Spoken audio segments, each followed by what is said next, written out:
Mətbuat Şurasında tanınmış jurnalist Veysel Oğlu Şirkətlər Qrupunun mətbuat xidmətinin rəhbəri Məhəmməd Əli Qəriblinin 50 illik yubileyinə həsr olunmuş tədbir keçirilib.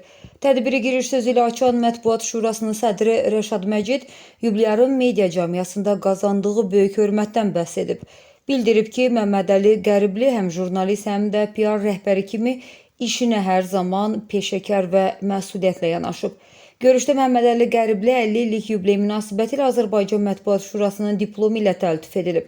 Tədbirdə çıxış edən ölkənin aparıcı media qurumlarının rəhbərləri, baş redaktorlar və ictimaiyyət nümayəndələri yubileyarla bağlı xatirələrini bölüşüblər. Onlar Məhəmməd Əli Qəriblini dürüst, həmkar, qayğıkeş, dost və peşəkar mətbuat xidməti rəhbəri kimi səciyyələndiriblər. Məlumat üçün bildirək ki, 1997-ci ildən media sahəsində çalışan yubileyar ölkənin bir çox nüfuzlu mətbuat orqanlarında redaktor və baş redaktor kimi fəaliyyət göstərib. O, həmçinin milli mətbuatın inkişafındakı xidmətlərinə görə Prezident tərəfindən Azərbaycan milli mətbuatının 150 illik yubiley medalı ilə də təltif edilib. Sonda çıxış edən Məhəmməd Əli Qəribli əməyinə verilən yüksək qiymətə və xoş sözlərə görə Mətbuat Şurasının rəhbərliyinə və gələn qonaqlara öz təşəkkürünü bildirib.